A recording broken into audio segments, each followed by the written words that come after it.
on Sunday morning. I now invite our President Sudhakar for his opening remarks as well as to introduce our speaker, Chandru. Sudhakar. Good morning, everybody. I'm very happy to see all of you here. A lot of members have joined in spite of some attractions in Chennai city where people have been going out to see frigate birds. So I think people have taken time off from watching frigate birds and have come to listen to Chandru. That's a wonderful thing. Introducing Chandru is an easy task for me because he is well known, and I think a lot of members have already seen a very nicely written introduction and article on Chandru in Indian Express today. You are in the WhatsApp message the link to the article.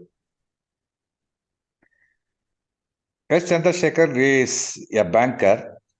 I mean, that wouldn't be a good introduction because he is a complete naturalist. And he has been one of the earliest members of the Madras Naturalist Society. When I say earliest member, I am talking about a long time back. See, he was closely associated with Mr. T. Koneri Rao. And T. Koneri Rao, for people who do not know, T. Koneri Rao and Mr. Vijay Rajan were the two people who were instrumental in starting the Madras Naturalist Society. Because these two people were watching birds in the Guindy National Park sometime in the 1970s. And this association was started because of some fortuitous circumstances. Some other people joined started watching birds in Guindy National Park, met these people, and the Madras Naturalist Society was started as a result. That's another story. But Chandru, as I told you, worked with Mr. Koneri Rao on yellow-throated bulbuls in the Jinji Hills. That's the beginning. See, yellow-throated bulbuls are the birds which those days, in the 1970s, Salim Ali's considered opinion was that it was a rare bird. It might not, the range didn't extend to many places in Tamil Nadu. But luckily, Mr. Koneri Rao discovered a population of yellow-throated bulbuls in the hills of Jinji, and he took a grant from the Bombay Natural History Society along with Mr. S. Chandrasekaran, our member Chandru, and then they were visiting probably every Sunday. I think he was working then, and probably every Saturday, Sunday they used to go and spend time watching the yellow-throated bulbuls. And that was the one of the first discoveries of the population of yellow-throated bulbuls in Tamil Nadu. And of course, since then, a lot of populations have been discovered all around. And it is not as rare as Salim Ali considered it to be. I am talking about all this because Chandru, from the beginning, has concentrated on birds which were rare, which people thought that they were not there. And then he has taken this, the same logic to the vultures, which were vanishing in the last 2 or 3 decades. And he has discovered personally a lot of populations of vultures in and around Tamil Nadu. So this is his specialty. I will not take much of your time. He is a wonderful naturalist, and the most important thing I should say about Chandru is his ability to communicate with people. He has passed on the knowledge, and he has, what shall I say, taken under his wings a lot of young naturalists, and some of our members also have been trained by him in bird watching.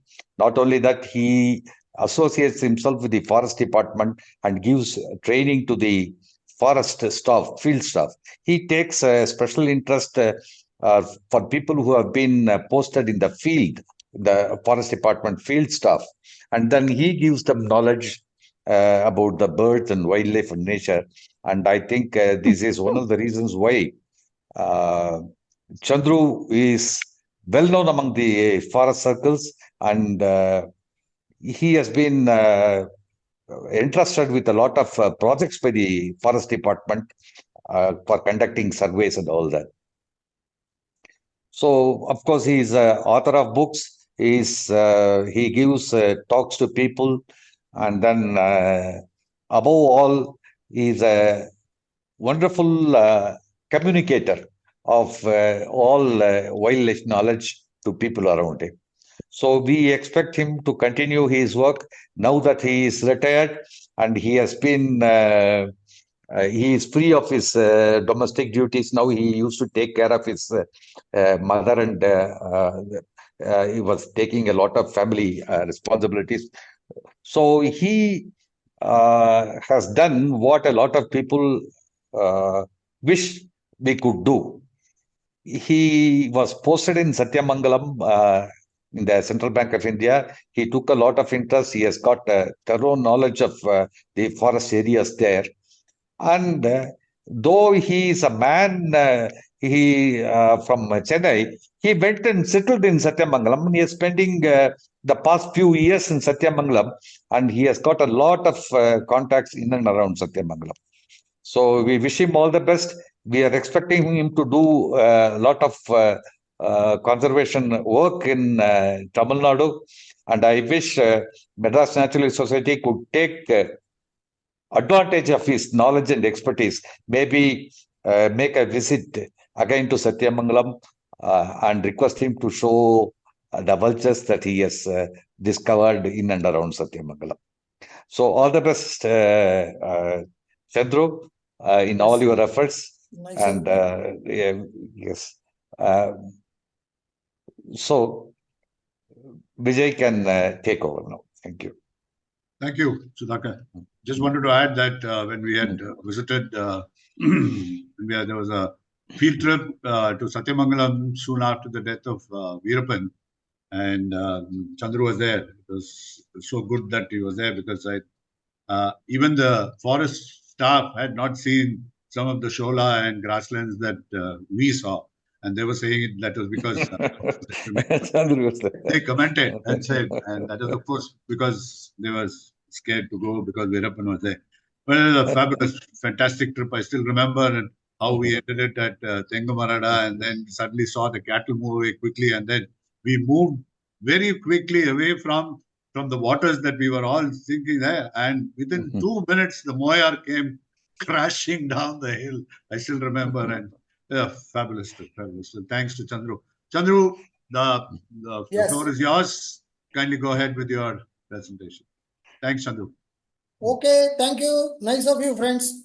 Sudhakar gave me a very big accolade. I don't think something phenomenal I have done, anything.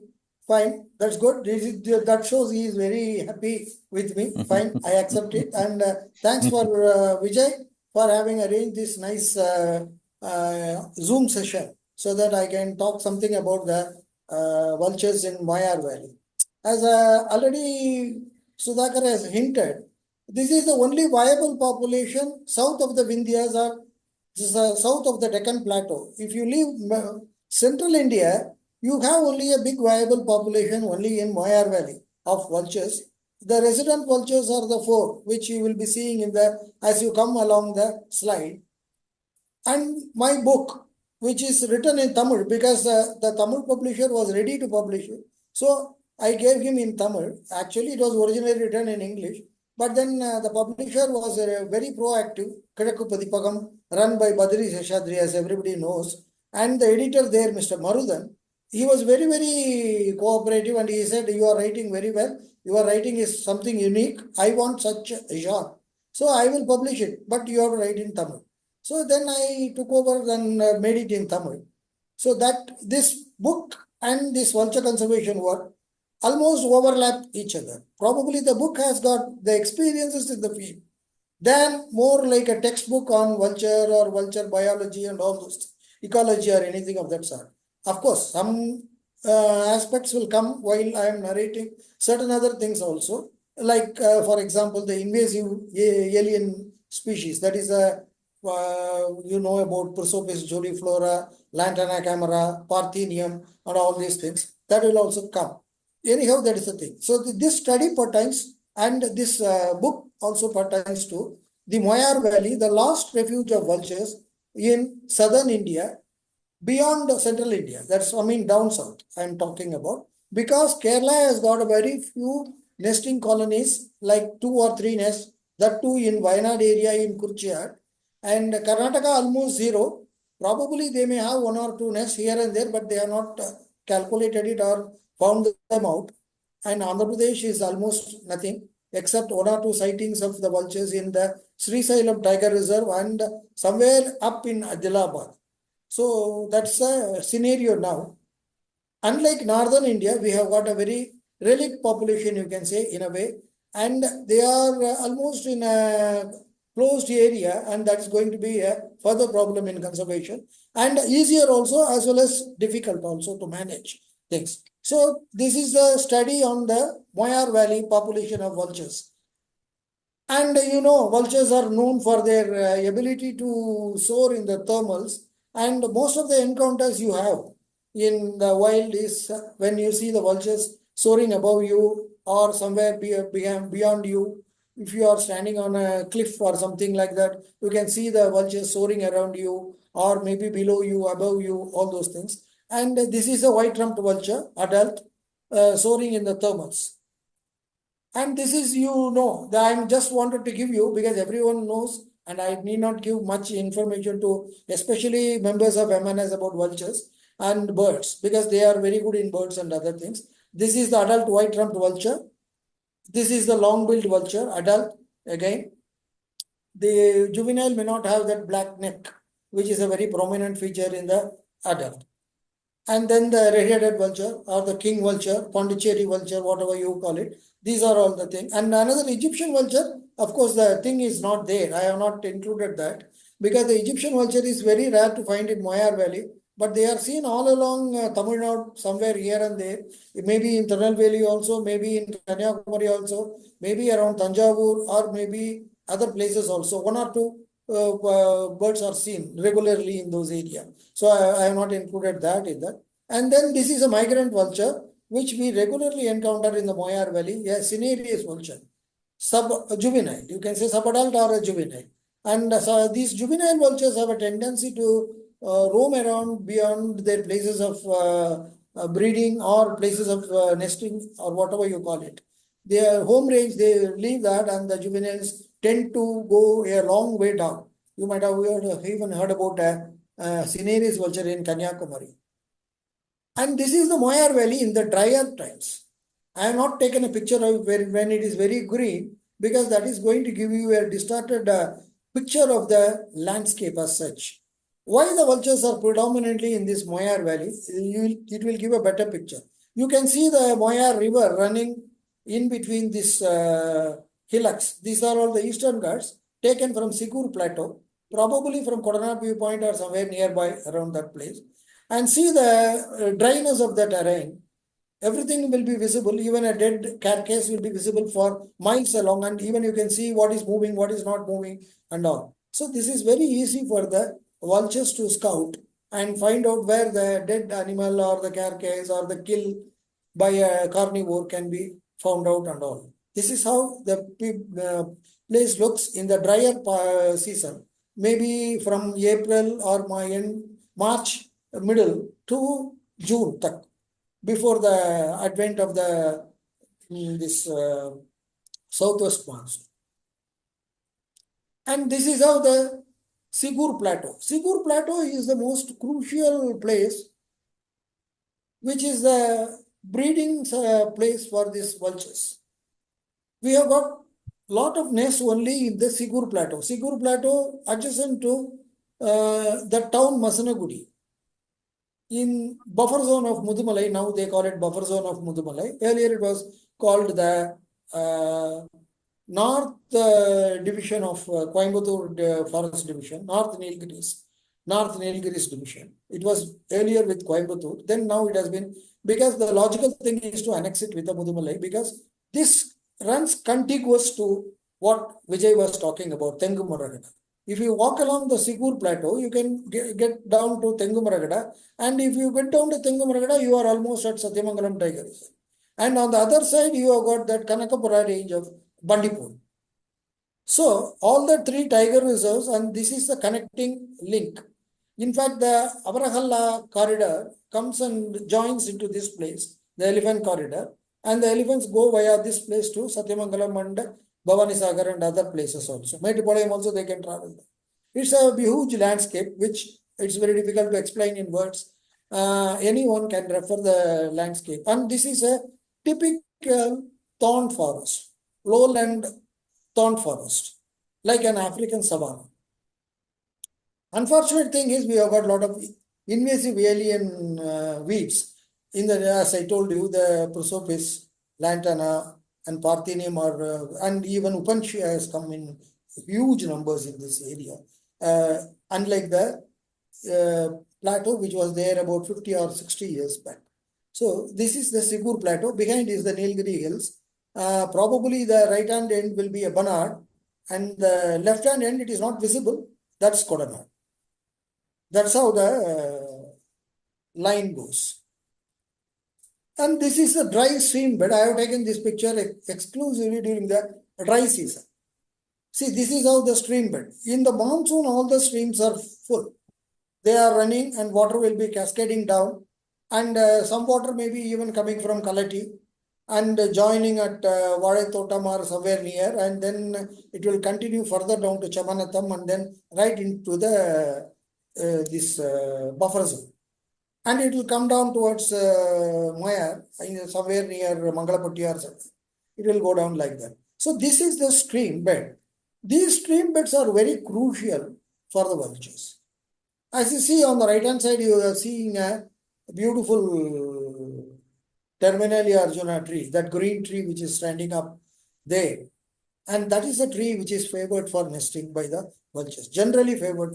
Of course, they use a few other trees like mango and some this what you call helicopter palm or something like that, they call it in different names. I am not able to recollect the correct botanical name.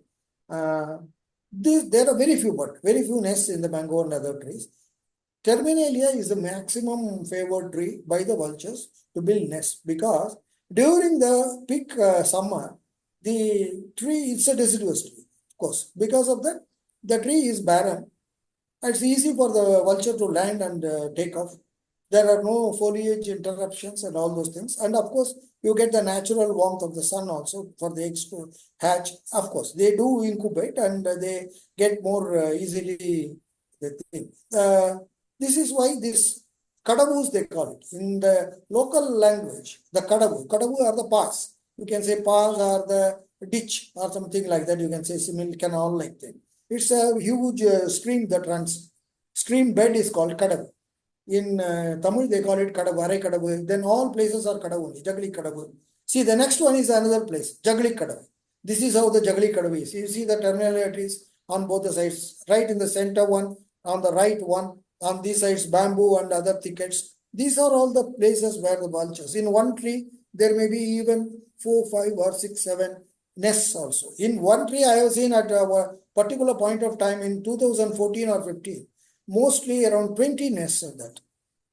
So it's a huge tree, can support so many birds to nest. So that is one of the symbiotic relation between the vultures and these kadavus and the Terminalia species and all those things.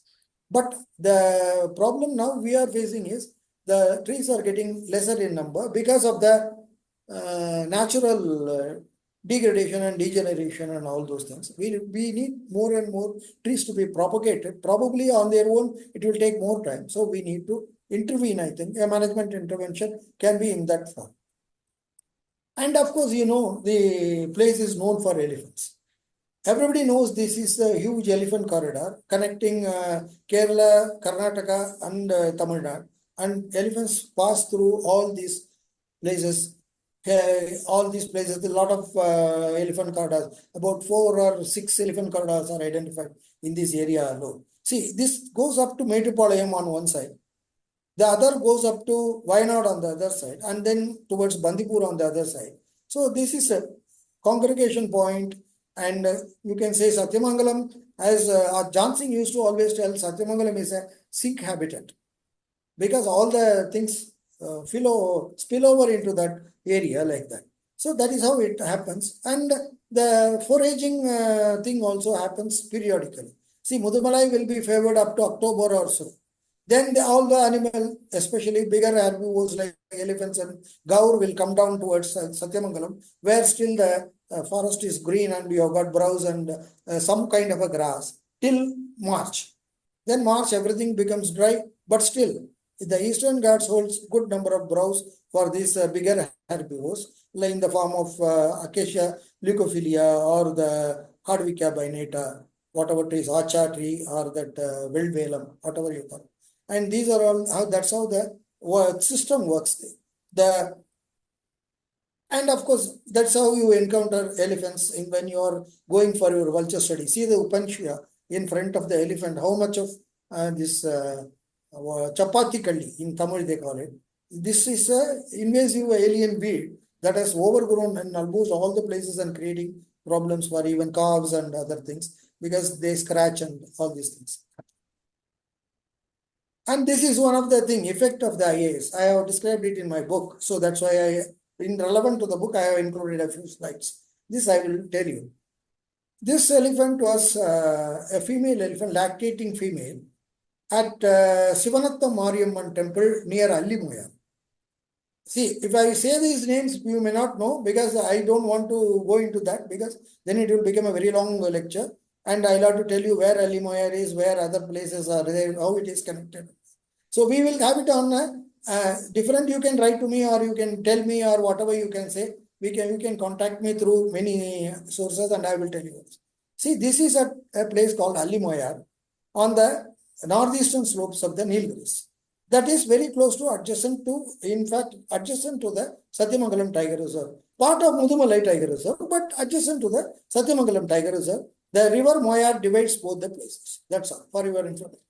So this lactating mother died. Nobody knew how a lactating mother given birth to a healthy calf would die. And unfortunately, you can see the belly is bloated completely and the elephant was slowly dying. The veterinary doctor was summoned from Satyamangalam or somewhere and he was on his way. I happened to be in that area along with one of our members. You know Mr. GK. GK's brother Yokesh was with me on that day. He had come to Satyamangalam to see and myself and Yokesh were there. We went to Moyar to see this elephant. Because the local VFC leader, that is the priest of that Sivanatham temple, near the temple the elephant had collapsed. It's on the banks of the Moyar river. So that man, Mr. Nagaraj, is well known to me. He said, sir, the Mari Yana one விழுந்துருச்சு sir ஒன்றும் பண்ண முடியல நான் சொன்னேன் இவரை கூப்பிட்டீங்களா did you call the veterinary doctor? He said yes, and he is on his way. But because of the inaccessibility and the trouble of so much of traveling and in very very harsh environs, anybody can't reach within any time. No roads, nothing of that sort in that area. People who have gone there only will understand the trouble in traveling there. So it will take minimum for him to 3 to 4 hours to come even in a jeep. Because river fording is not possible if the river is full. Fortunately, this was in summer. So he can ford the river or he can drive through the river. That's the only consolation we had and he may be coming very soon. Then I asked him how it happened. Then he was describing the elephant came with the calf. Then suddenly it couldn't stand it and then it fell down and all. Then I understood this. After the autopsy and everything has been there, it has died of a kind of a suffocated stomach and bowel. The right term they used was, it is something like what you get constipated. Very severe chronic or very, very severe constipation like that. So this elephant had died because it had been, there was, as I told you, it's peak summer, month of May, and it had been eating that Prosopis juliflora, that is a Simakkarvela mull or the Delhi mull, they call it in Tamil. It has been eating the pods and the leaves of the Prosopis, which was still green and it was still giving very juicy and it had some mild sweetness also. The Prosopis has got a very bad side effect of compaction of intestines. That's what they told. So it totally got jammed and it couldn't excrete and it was suffering because it couldn't eat further and it was day by day becoming anemic. That's how they think. And autopsy also revealed the same thing. See, this is one of the effects of an alien weed in this ecosystem which had never seen an alien weed like Prosopis. This is more like an African savanna, open park-like forest with stunted trees and the native species only growing there, which are edible to all the animals. So that is one that I have explained in the book also. And this is at a waterhole near a village called Anakatti, Araikadavu. You saw the stream in the summer or the peak summer, which was dry.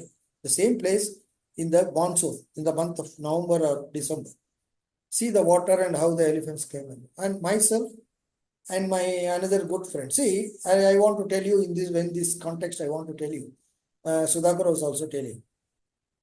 Many of my forays into this jungle was not on my all my own observations. I have included observations of others also. Others, matlab, almost about 20-25 volunteers were there. You won't believe, for 2 years we ran with 20-24 volunteers always coming. And I should thank all the volunteers who had come. And our MNS volunteers, especially Mr. Jaishankar, Mr. Abhishek Mimani, Mr. Rajeshwaran, Murugaved, and so many others. Of course, the Tyagarajan, of course. I have to mention Tyaga also. Tyaga was there. So, but when Subiksha was also there. Then these people have been contributing, and a lot of people from Coimbatore, that Coimbatore Nature Society, quite a lot of people like Mr. Baiju, Mr. Gajamohan, Mr. Shravan Kumar, lot of people. I can't name everybody, then it will become a very big list. So these people were always supporting me, so we could run about 12 or 13 camps. That was the biggest plus point we had. And this is how an anti-poaching camp looks like. Imagine in an elephant country, anywhere you can see the elephant presence. And in the nights, how you will live. And you have to be there to up in the morning and by at least 7 o'clock or 7:30. So that you can go for some recce, you can scout for some birds and all those things. But how will you stay? Because again, coming in the morning will be very tough because the terrain is so bad. As I told you, the jeeps and other things may not be useful at many points. Most of the places it won't be able to go in jeeps, except for the tribal villages which are connected by road.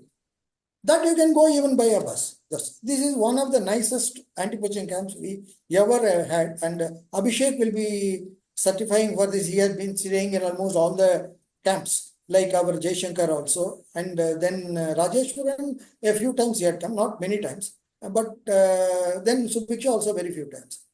Abhishek was a mainstay.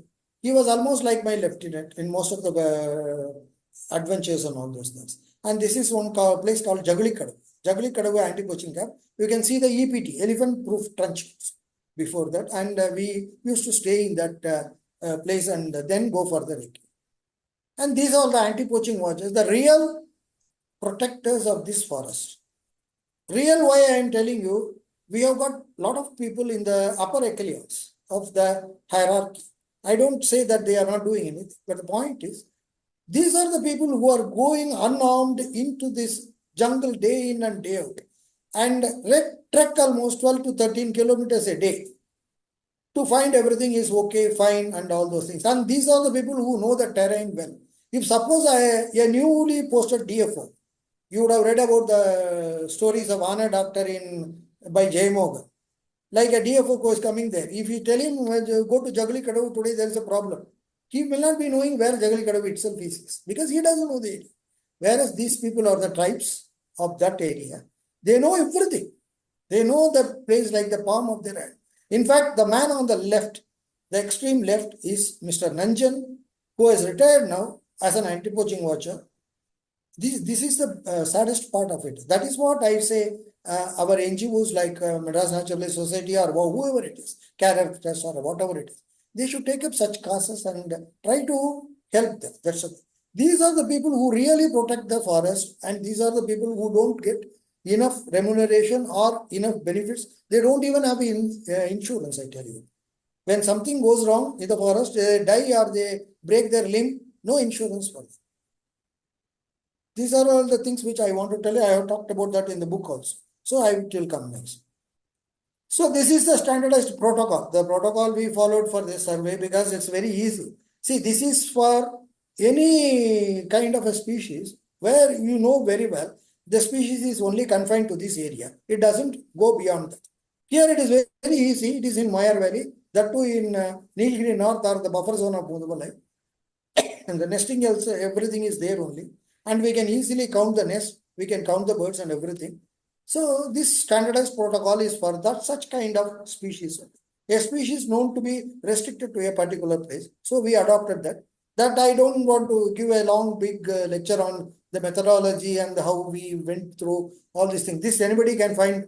You can see from the caption. If you want to know that, we can Gary M. Fellows and Kathleen Free has devised that kind of a methodology. You can see and refer to it in Google or anywhere. It gets restricted to a particular habitat or something like that. See, the advantage is a complete survey. You know the exact numbers. You need not what you call manipulate or even go for extrapolation method and anything of that sort. You know the exact thing.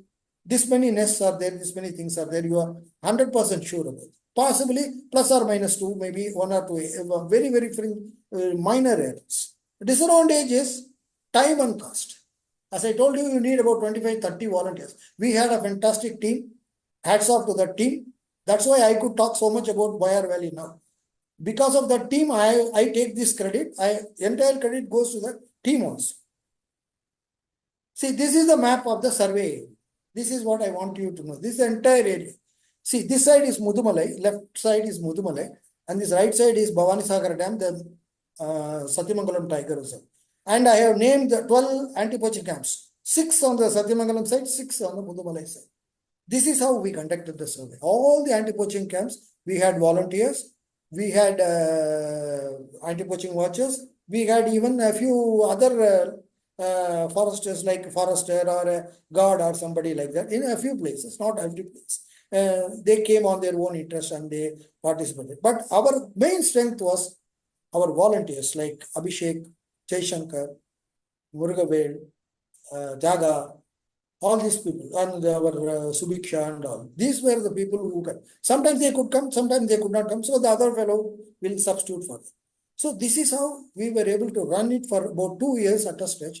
And we had a fantastic idea about the entire place. And we knew, we almost became like anti-poaching watchers. We know every place. In fact, I am very much credited, as people say, about knowing the area because of the 2 years survey, which we did it very well. And I need to again thank the big bosses in the forest department also. Many of them were very, very, very cooperative. They were very trustworthy. They have very high confidence in me. And they said, you can do it, sir. No problem, sir. Whatever you want to do, we will extend you. There are a lot of forest officers whom few names I can mention, not everybody. That doesn't mean that's the exhaustive list. Mr. Anwardin was there, Mr. Ram Subramaniam was there, Mr. Naganathan was there, and Mr. Pushpakaran was there. So many people. But everybody was very cooperative. They said, you can go. And I have to thank especially the range officer, who was an excellent person whom we met. One Mr. Ramesh. And the forester under him, one Mr. Basina. These people were outstanding in extending that. And this is your topo map. The same map that has been plotted against in that thing. And this is a topo map. So you can see the Bandipur Tiger Reserve, Satyamangalam Tiger Reserve, how they are very, very... The Sigur range is the hotspot for us as far as vultures are concerned. Satyamangalam, Bandipur, and then Wayanad is on this side. Still a little ahead, that's all. And this is how you encounter kills in the natural forest. A tiger or a leopard might have killed a cheetah. This is a cheetah kill. And here we saw, unfortunately, I don't have the exact picture of that vulture because I couldn't check within this short time to find that picture. But you will get another picture of the vultures at kill. And there about 30, 40 vultures were there in the cheetah kill, and it was hardly over within an hour or two. Cheetah is a small animal, as you know, so vultures don't have much to feed on beyond a point. And vultures, you know about Salim Ali's fantastic quote about vultures. A full-grown adult elephant can be cleaned in 72 hours if you have about 30 vultures. Complete, only bones will remain. So efficient the scavenging is. That is why vultures are a must in the ecosystem, because that kind of a scavenging without leaving any kind of a pathogens in the residues is humanly impossible. And this is how, see, this was taken at a place called Mulapatti near Nandipuram in the wilderness. The vultures are waiting because the tiger is down with the kill. This is the thing. Next you will see the kill, I think. This is the kill. We disturbed the tiger, so he took off. Otherwise, the vultures were waiting for the tiger to move away so that they can feed on this carcass of a cow. This was at a Mulapatti. These are all places where you get good presence of tiger, carnivores, and you have got a very high likelihood of encountering them or even seeing them. So you have to be on, most of the time you have to be in a vehicle. That is better because for your safety, because in an elephant jungle, and better you don't go trekking. Trekking, you have to take a lot of risk. But we took a lot of risk because our friends were so good. As I told you, my team was fantastic. Everybody took the risk. They said, okay, sir, no problem, sir. We will walk through this jungle. Let an elephant charge, we will manage it. That kind of a confidence, that kind of a bravery was there with our team. I at awe with our team of these people. And this is how mostly you see the presence of a tiger. Not direct sighting, but the pug mark. This is at Masikoil. We have taken this picture. And this was my sighting of a tiger. I wanted to tell you because while roaming for 2 years in the jungle for vulture nest, and vulture distribution and where you see and all those things. One day we happened to be in a place called Adikumbai camp. Near Adikumbai we were there. We were returning back to the camp, and Abhishek was to pick me up by 2 o'clock so that we wanted to drive back to Chennai on the evening after lunch. That frugal lunch which they provide in the anti-poaching camp for all the researchers, very frugal, one rice and one sambar. That will be the standard lunch, and morning mostly upma. Okay, so then we came down, and Abhishek was driving down, and he called me and said, Chandru, I am coming exactly at 1:45. You be ready in the camp. Don't delay things. We have to go to Chennai. I want to reach before 11. And after attending his call, we were walking along the track, and we came to these boulders where there was a small puddle of water. And I saw this tiger. He is taking off from the puddle, going to the cover. And this is how you see vultures feeding on a carcass. This is taken from, of course, a camera trap, as you can see. I have borrowed that slide. One red-headed vulture is there. Some long-billed baby there, and white-trumped. 3 species of vultures feeding on a carcass. And this is how you get to see vultures in this. This is the only possible way of seeing vultures. Very rarely you get to see them on a tree like what I showed in the first slide when I opened the PowerPoint. This is the usual encounter of the vultures in the wild. And this is a white-trumped vulture close-up. Jai Shankar has taken a very nice snap. So this is the white-trumped vulture which he has taken. And this is a red-headed vulture, or the king vulture. Again taken by one of my friends, probably I think Abhishek. And this is how you get to see vultures when roosting on the trees. Wherever there is a kill, after feeding and other things, they used to just take a rest on this trees, or they may even go down for another feed, something like that. This is how you get to see vultures. And this is the distribution I have given only for interest sake, nothing much. The numbers have not changed much even in the last count in 2024. That is January, we conducted a survey. It was around 240 vultures overall put together. The same count comes to us in our survey up to 2017 also. Our figure was something around 250. That's all. This count they have got after completely analyzing everything, and it was what you call the methodology and the other things were managed by NCBS in Mysore. So this is the distribution of Indian vulture. This is the distribution of red-eared vulture. You see very few red-eared vultures. At the maximum, you will see around 7 or 8 in a complete census like what we did. See, we were there for 2 days. Today morning we will start. Then tomorrow afternoon we will end up. So 3 sessions we will have. We will roam the entire area. We will completely analyze everything. We will see where we saw the vultures, how many were soaring, how many were on this, how many nests were there, all these things. Then we could get a fair idea about the population. You can't say exact, you can only say it's an approximation. And white-rumped vulture is the most predominant vulture in this belt. Almost around 150 to 160 vultures will be there in this belt. And this is the nest of a white-rumped vulture. This white-rumped vulture has got that silver on the beak, which you can easily distinguish even in a juvenile. That's how you differentiate an white-rumped and then long-billed vulture. And this is another vulture, adult vulture guarding the nest. This is the terminalia tree totally bereft of foliage in the months, summer months, that's May or end of April. And we had a very interesting session with the local people. I told you about Moyar, where the elephant died.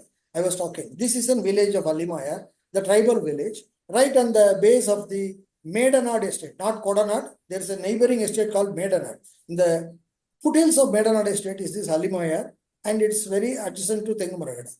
So there I used to inquire about the presence of vultures in the past, how they used to see vultures, and what is the trend today, and all these things to get an idea what is happening to the vultures in this area and whether the population has suddenly drastically dwindled or whether it has gone something wrong, whether it was due to diclofenac and all those things. Because I never believe in this theory, like Dr. Robert Grubb. The diclofenac theory is applicable only for the urban and village environments or the city environments, not for wilderness. Of course, I won't say the vultures don't stray down towards villages or cities. Very rare it is. And this is at Nandipuram or Gulituripatti. This old man, you can see there is a, what do you call this, narration is also down below. Those who can read it. He says the olden days the pattis used to be there. That was the primary reason why the vultures are concentrated around Moyar Valley. See, Moyar Valley runs around 70 to 80 kilometers from you can say, on the edge of Gudalur towards Bhavani Sagar. It's a long, winding stretch of river, Moyar, and it's a perennial river. Though the water flow may be very low in the summer months, it's a perennial. So that place is, because of this, a lot of people used to give their cattle to these tribes who were living in those areas. And those days, the concept of tiger reserves and concept of protected area was not there. So they used to have pattis all over the banks of the river. And wherever the pattis are there, the cattle used to be. That's how the vultures came down, because mortality of cattle will be high per month at each patti. At least one patti, one cattle means there are around 70 to 80 pattis in that area. So naturally 80 cattle will die in a month and they will have a feast of food. And this is retracing old times. Some of the interviews which I had with these tribes was outstanding and mind-blowing, I tell you. Our concept and our recognition of how things were and how people live or people don't live, we feel that they are not living a good life, or we feel that they are living a good life and we are not living a good life. All these are all only very comparative and foolish statements. And one example is this Amini Amma from Benne village, a Katunayaka, old lady, 85 years. Can you believe she was 85? Very agile, very good and all. And she has been living in the jungle only all along the right. And every day elephants visit her house. House, I think. No protection, nothing. No barrier, nothing. No EPT, no electric fencing, nothing of that sort. In a jungle, right in the jungle, you have got a small 4, 5 cluster of 4, 7 or 8 houses, all mud wall. And she's very happy. She says she never had an encounter with any wild animal, including any. These are the people with whom I learnt a lot, and I felt our way of living is not the ultimate or the real world way of living. They have taught me a lot. That I can tell you later, not in this PowerPoint. And another man is this Jinbantan, Nanjan Jinbantan. He is from a village called Kanyakumari near Anakatti village. Fantastic. He gave such a wonderful idea about the jungle of those days. See, you can see Jaishankar sitting with me on the extreme right, our member, Jaishankar is sitting. And I am on the extreme left, and that is Rangasamy, one of the finest trekkers you can get. He is from Nilgiri Wildlife Association and is a resident of Ooty. See, these are all the people who helped me a lot. See, without them, this thing would not have been possible. And our Nanjan describes beautifully how he lived in those days. He used to trek from Anakatti to Yabbanad to collect wages and ration for his house by tending the cattle of the Badagas of Yabbanad at Anakatti. The Pattis, I told you, no? The Pattis. And this is another great revelation I had. This is our Kotrada Kuttan, a Todava elder. He is no more. He was at the time 86 when I met him. He was almost very bad shape. You can see how he was. But he was very happy to talk about the olden days and the relations of forest and wildlife and the people. And he's a Todava elder, and his knowledge on this indigenous medicines and indigenous trees and forests and the indigenous wildlife was fabulous. What I had was real out of the world exposure to the way we have to do. And this is another, currently he is out 6th mile near Ooty. Mr. Polkar, another Todava elder, he has got a fantastic knowledge about the vegetations, the Stola forest, why they grow their trees there. He says monoculture has spoiled the entire Nilgiri landscape. Fantastic. What the scientists are now saying and all those things, monoculture, all these things. He says very clearly, our pasture lands, grassland soil ecosystem has gone. That means that's a death knell for us. Fantastic his interview was also. And this is again another at a place called Pudukkad, very close to the jungle. It's almost, it's on the border of the jungle and the village. There is no village as such, it's a part of the forest only, that village, and people live very happily. And that gentleman was also telling the olden days thing. That's what he says. The pattis are not there, so the vultures don't have that much food, so the numbers are less. A very logical conclusion is done. And this is one thing which I love always. And again, I have to thank all my forester friends, like Mr. Anvaruddin, Mr. Ramsubramanian, Mr. Naganathan, Mr. Ashok Kumar. It's a list is very long. I can talk a lot about so very proactive foresters like even our present wildlife warden, Srinivas Reddy. And there was another gentleman from Nagaland. He was retired now. He is no more in Chennai. One Lima Toshi. Very, very proactive. He used to help us a lot. Fantastic person. He was the DFO at Satyamangalam during peak Veerappan days. Okay, that's another story. So this is for the NTCA team. These two people sitting in the front are NTCA people. They had come for evaluation of the Satyamangalam Tiger Reserve. And I was asked to talk about the presence of vultures and how the department is taking steps to protect the vulture population and what are the measures they are doing, and as well as what we are doing as a team to assess the numbers and the viability, etc., etc. So this is another thing, that these are all some good recognitions and good exposures we had.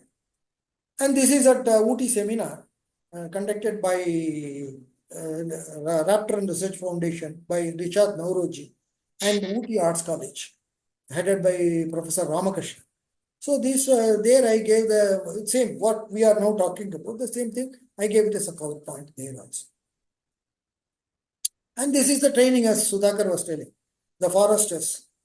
How to, this was done by traffic and Satyamangalam Tiger Reserve. How the endangered species and what is the significance of a habitat like Satyamangalam. Why the invasive weeds are a problem and all. I am giving them a kind of a lecture. That is dissemination of knowledge. But the problem is we have come to the end almost. There's a last, right? How long we will be able to maintain this vulture population, because it's a relic population and confined to only one place. The point is, even a single epidemic or a single problem can vanish, can totally wipe out the population that is available. But the biggest advantage is the tiger population is good, kills are available in plenty, mortality rate is almost same, bigger mammals, so they get enough feed, they like life, everything is there. So the jungle is very good. The vultures generally don't go astray. They don't go to the nearby towns or villages for feeding because there is enough in the wilderness. But the problem is again with the invasive alien species like Prosopis, Lantana, and Parthenium, which totally cover the ground. Vultures need an open area to spot the kill or spot the dead animal or the carcass and decide. Now it is totally closed, like canopy is very high. And that one, as I told you earlier, Terminalia, the degeneration of Terminalia trees, their main nesting trees.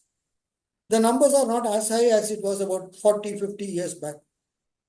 What we are going to do, how we can intervene without affecting the general ecosystem much. What we can do to help the vultures to build nests. Whether they will go to other places or whether they, but they are doing it from what we have seen in the last 2-3 vulture surveys. We see that they are shifting the nesting areas. That's how it happens. But the question remains, unless we have a dedicated force or a dedicated person who is heading the forest department or the environment ministry or anything of that sort, the interventions may turn to be counterproductive also sometimes. We need good people and good scientists who can predict some good methods to adopt and all those things. These are all very subjective. It's very difficult to answer. Probably that is where citizen scientists like us have to intervene and tell them this is how it is happening and this is the best way to do it. Whether they will heed to it or not, also a big question. But point is, this is a wonderful place, a heaven. As far as I am concerned, it's one of my most loved places. So that's it. Thank you, Chandru. Thank you very much. Yeah, my thanks to all these people. Yeah. Yeah. It was a fascinating talk. Thanks, Chandru. Yes. It was so illuminating. Yeah. If there are any questions, you can post them on the chat and then I'll take them one by one, please.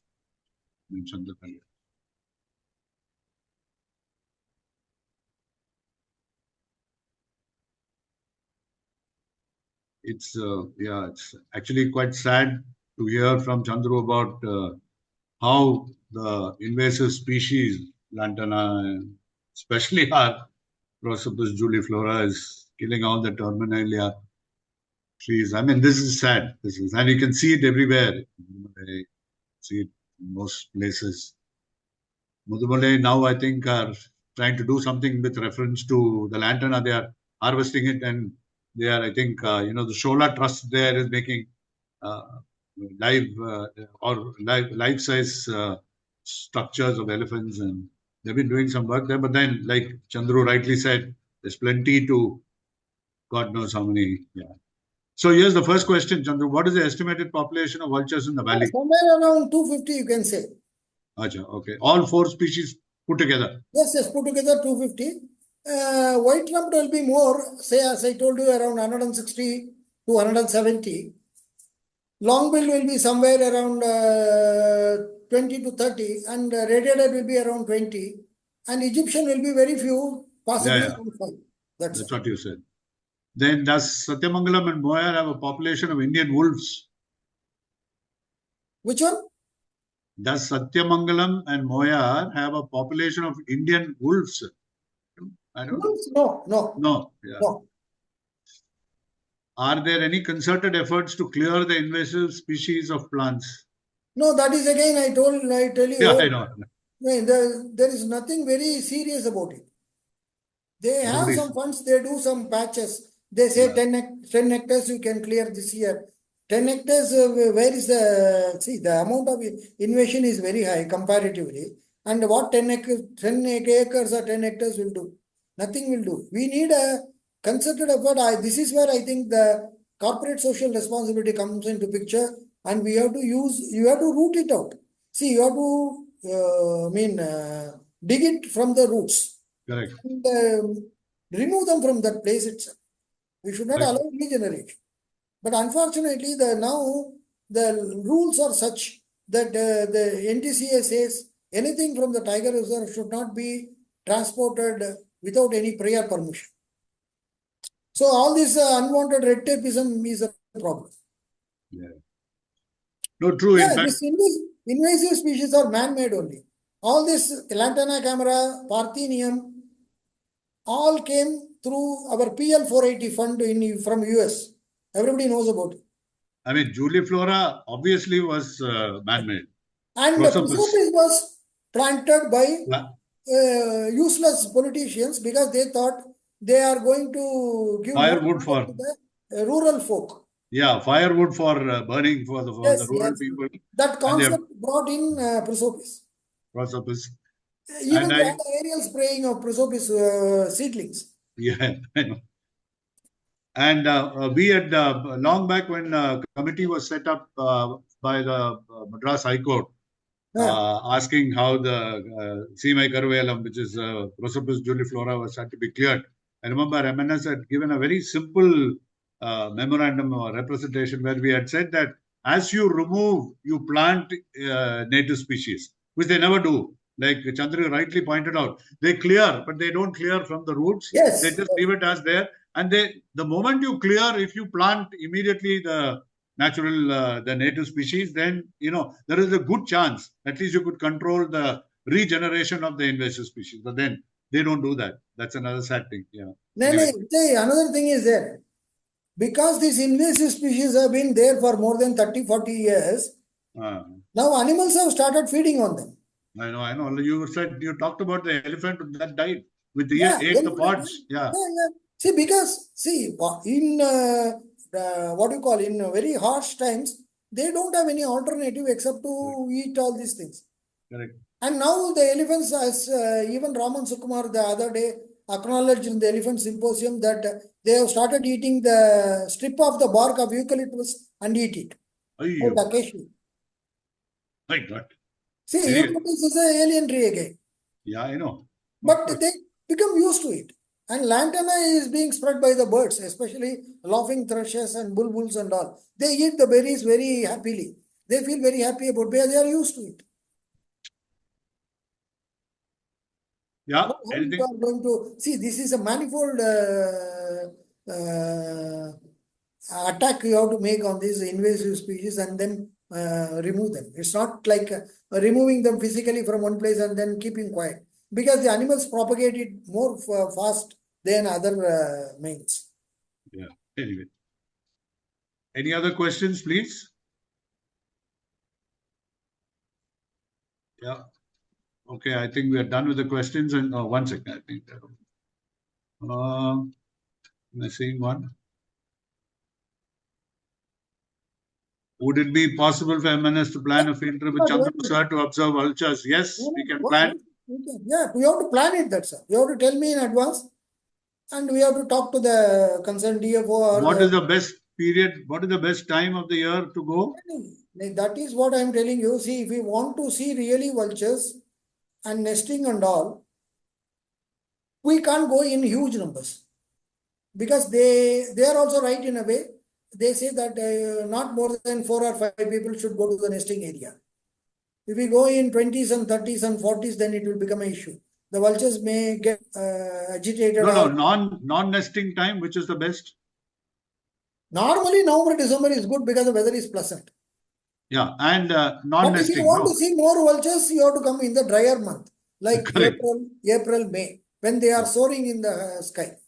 Yeah, but that is their nesting time also, no? Yeah. That's a nesting time, but they will come for soaring, they will come for food.